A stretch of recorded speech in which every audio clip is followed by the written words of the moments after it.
अच्छा 8वीं की स्टूडेंट फाइनली आपका यहाँ पर गणित का सप्लीमेंट्री परीक्षा का पेपर लेके आ चुके थे। इस वीडियो को आपको एंड तक देखना। आप लोग बहुत सारे कमेंट आ रहे थे कि गणित का सप्लीमेंट्री परीक्षा का पेपर ओपन करिए। फाइनली आपको यहाँ पर गणित का पेपर आ चुका है, तो इस वीडियो को आपको एंड तक देखना। साथ ही स्टूडेंट आप यहाँ पर देख लीजिए पूरा परीक्षा सत्र 2023 पूरा परीक्षा का मतलब रहता है सप्लीमेंट्री परीक्षा, ठीक है। और विषय गणित, और आप यहाँ पर देख लीजिए पूरा अंक आपका 60 रहेगा। कुल प्रश्न आपके 24 रहने वाले हैं। कक्षा 8वीं परीक्षा अवधि आप यहाँ पर देख लीजिए पूरा पेपर लेके आ चुके हैं। साथ ही आपको यहाँ पर अनुक्रमांक, रोल नंबर आपको डाल देना अंकों शब्दों में, और शाला का नाम, डाई स्कूल परीक्षा केंद्र का नाम, परीक्षा दिनांक, सब कुछ आपको यहाँ पर डाल देना।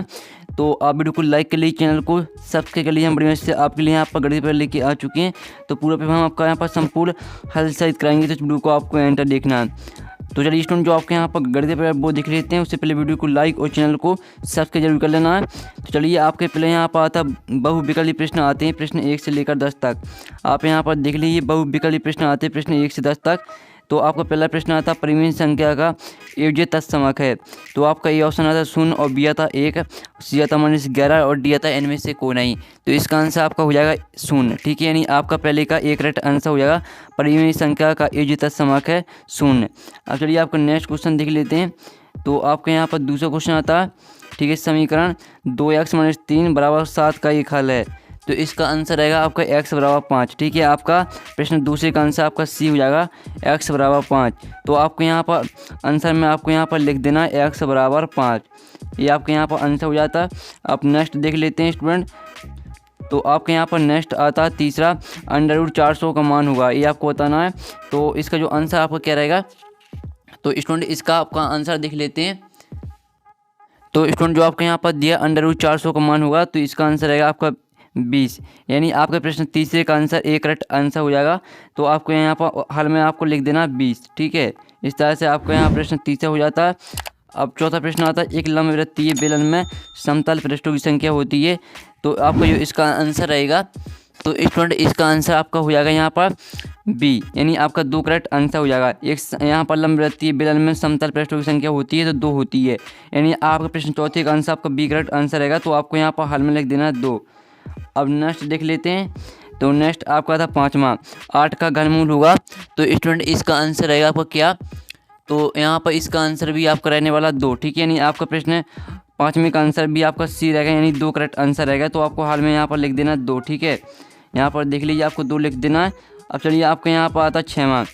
तो स्टूडेंट आपका यहाँ पर 6वां आता है, मूलधन के साथ ब्याज पर लगने वाला ब्याज कहलाता है। तो इसका आंसर रहेगा आपका यहाँ पर चक्रवृद्धि ब्याज। यानी आपका प्रश्न 6वें का आंसर डी करेक्ट आंसर रहेगा, चक्रवृद्धि ब्याज। तो आपको यहाँ पर हाल में लिख देना है। फिर आपका 7वां आता है 6xy - 4y + 6 - 9x के गुणनखंड होंगे। तो प्रश्न 7वें का आंसर आपका क्या रहेगा, इसका आंसर आपका एक करेक्ट आंसर हो जाएगा, ठीक है।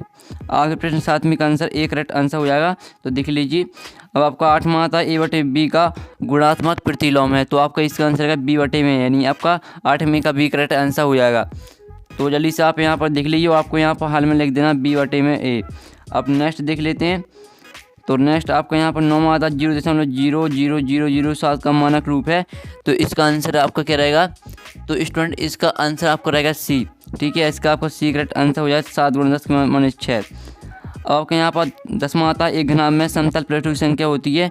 तो इसका आंसर रहेगा आपका 6, ठीक है। एक घनाभ में समतल पृष्ठों की संख्या होती है, तो आपकी 6 होती है। तो प्रश्न 10वें का आंसर आपका सी हो जाएगा। तो आपको यहाँ पर हाल में आपको 6 लिख देना है। तो इस तरह से आपके प्रश्न 1 से लेकर 10 तक जो बहुविकल्पी प्रश्न दिए थे वो हमने करा दिए। अब चलिए आपके यहाँ पर आते हैं लघु उत्तरीय प्रश्न। तो लघु उत्तरीय प्रश्न आते हैं प्रश्न 11 से 20 तक। आप यहाँ पर प्रश्न 11 आता है, सूत्र एकाधिक n पूर्ववर्ण के प्रयोग से 85/2 का ज्ञात कीजिए, ठीक है। देख लीजिए, इसे स्क्रीनशॉट आपको लेते चलना है। फिर आपको 12वां क्वेश्चन आता है हल करना। आप यहाँ पर देख लीजिए, इनका आंसर हम बताने वाले हैं। तो वीडियो पूरे देखना, सभी आंसर आपको बताए जाएंगे। वीडियो के लास्ट में सभी आंसर आपको बताए जाएंगे। 13वां क्वेश्चन आता है, 13वां क्वेश्चन देख लीजिए। फिर आपको यहाँ पर 14वां क्वेश्चन आता है गुणनखंड कीजिए x² - 7x + 12। फिर आपके यहाँ पर आता है 15वां क्वेश्चन अभाज्य गुणनखंड विधि द्वारा एक, ठीक है, 10, 6, 4, 8 का घनमूल के ज्ञात कीजिए। ये आपका आता है 15वां क्वेश्चन, यहाँ पर देख सकते हैं। फिर आपका यहाँ आता है 16वां क्वेश्चन, वह सबसे छोटी संख्या ज्ञात कीजिए, इसमें 23, 52 को गुणा करने पर यह एक पूर्ण वर्ग संख्या बन जाए। ये आपके 3 नंबर के क्वेश्चन हो रहे हैं। फिर आपका 17वां क्वेश्चन आता है, तो 17वां क्वेश्चन देख लीजिए। फिर आपका 18वां क्वेश्चन आता है 1500 अंकित वाली एक मेज 14,400 में उपलब्ध है। बट प्रतिशत ज्ञात कीजिए। फिर आपको 19वां क्वेश्चन आता है, तो 19वां क्वेश्चन देख लीजिए। ठीक है, फिर आपको 20वां क्वेश्चन आता है, एक थैले में 10 कंचे जिसमें 4 सफ़ेद, 3 लाल, 2 नीले और 1 हरा है। थैले में से बिना देखे कंचे निकाले जाते हैं, निम्नलिखित प्रायिकता क्या होगी? तो आपको प्रायिकता निकालनी है, लाल कंचे प्राप्त करना और सफ़ेद कंचे ना प्राप्त करना, इनकी आपको प्रायिकता निकालनी है। तो इनके आंसर हम बता देंगे। दीर्घोत्तरीय प्रश्न आते हैं, प्रश्न 21 से 24 तक आपके दिए दीर्घोत्तरीय प्रश्न है।